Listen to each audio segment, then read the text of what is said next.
2 सितंबर का वाक़या जो हुआ ये पाकिस्तान और बिलखसूस बलूचिस्तान की तारीख़ में बदतरीन जुल्म, जबर और बर्बरियत और ये ना भूलने वाला वाक़या है।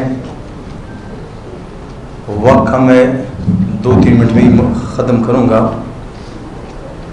अजीज़ साथियों, ये पाकिस्तान की तारीख़ में जब से पाकिस्तान बना है आज तक यही सानिया, यही शुहदा के जनाजे उठाते चले आ रहे हैं। मुझे खुशी है कि बलूचिस्तान के सारी वो सियासी पार्टियां एक प्लेटफॉर्म पे इकट्ठे हो गए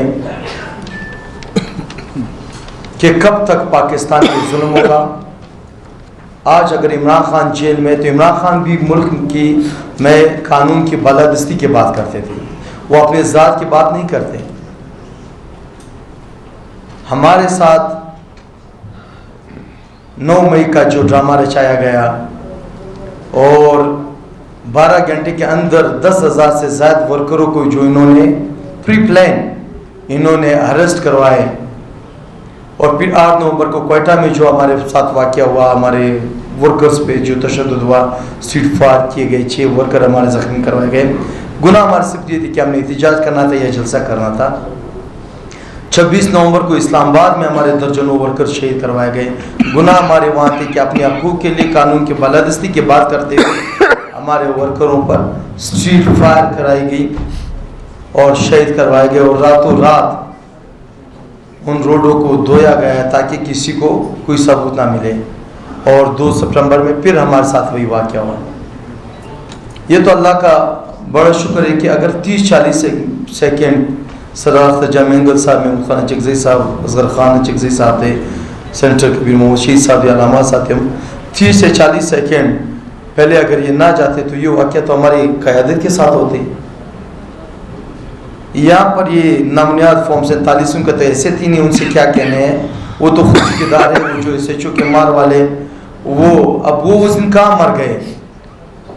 ये इनके प्री प्लान चीज़ें होती है, और यहाँ पर सरफराज उनकी टीम, मैं तो ये समझ रहा था कि थोड़ा बहुत इसमें गैरत होगा, वो बलोच कौम का थोड़ा खून इसमें होगा, वो उस दिन वो और उसके कैबिनेट तो इस्तीफ़ा देंगे, कम से कम वो इस्तीफ़ा देंगे। लेकिन वो इतने बेशर्म निकले, इतने बेशर्म निकले कि अपनी कुर्सी से चमटे हुए वो जख्मियों तक आए नहीं। अल्फाज एहतियात से अच्छा सब इन्होंने तो मारना है, चाहे भी क्या करें जो भी हो। तो इस तरीके से ये जो अल्फाज है ये भी दिल के दर्द से ये होते हैं। अब वो कहावत है कि ज़मीन वो जलती है जहाँ पर आग लगी हो। आज उन शुहदा के माँ व बहनों, भाइयों, बच्चों से पूछे। जिस शाम ये वाक़या हुआ, रात को मैं आया तो साजिद तरीन साहब उनकी टीम बैठे हुए थे। जो मैंने उनको देखा, उनके वर्करों को देखा, एक वार और एक वहाँ, और जिस परेशानी की हालात में, ये अल्लाह किसी दुश्मन पे वो दिन ना लाए इस मुश्किल हालात में।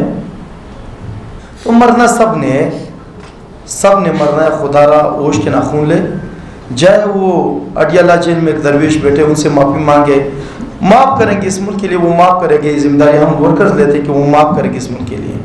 रात के तैयारी में जाकर वहाँ पर उनसे मियाँ साहब एंड फैमिली ब्रदरान लोग जाते हैं, उनसे माफ़ी मांगते हैं। वो तो एक ही चीज़ कह रहे कि अच्छा मुल्क में कानून की बालादस्ती होनी चाहिए।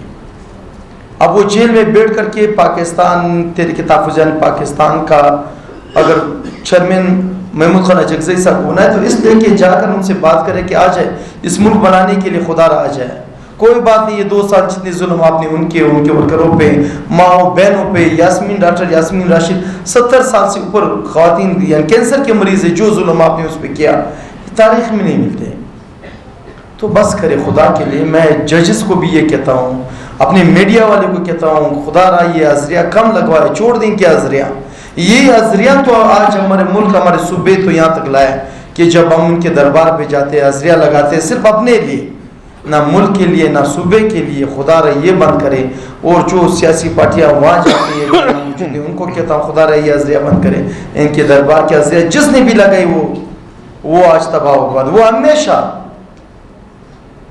वो हमेशा इन चीज़ों में फंसे हुए, इनकी ना दोस्ती अच्छी है ना दुश्मनी, बस इनको बोले अपने काम से काम रखें। तो पाकिस्तान तहरीक इंसाफ ان شہداء کے خاندان کے ساتھ ہیں. اور 8 تاریخ کو جو یہ پائجام اور شٹر ڈون ہڑتال ہے، تمام ورکروں کو یہ کہتا ہوں اور بالخصوص بلوچستان کے تمام محب وطن لوگوں کو کہتا ہوں کہ آپ لوگوں نے یہ بسز، گاڑیاں، دکانیں، یہ تو چھوٹ، آپ لوگوں نے خود بھی آنا ہے. ہمارے تمام سیاسی پارٹیاں جو یہاں بیٹھی ہوئی ہمارے ساتھ دینا ہے تاکہ کوئی نہ نکلے. اور ان لوگوں کو بھی کہتا ہوں کہ اس دن آپ لوگ کا وہ میں نے میٹنگ میں کہا، آج پھر کہوں گا کہ اس دن 8 تاریخ کو صبح 8 سے شام 5-6 بجے تک امن و امان ہم سنبھالیں گے. آپ کوئی وہ گیم نہ کھیلے، باقی انشاءاللہ ہمارے اوپر چھوڑ دیں. آپ لوگوں کی ضرورت نہیں، آپ لوگ بھی اپنی گاڑیاں اپنی جگہوں میں رکھیں. Thank you.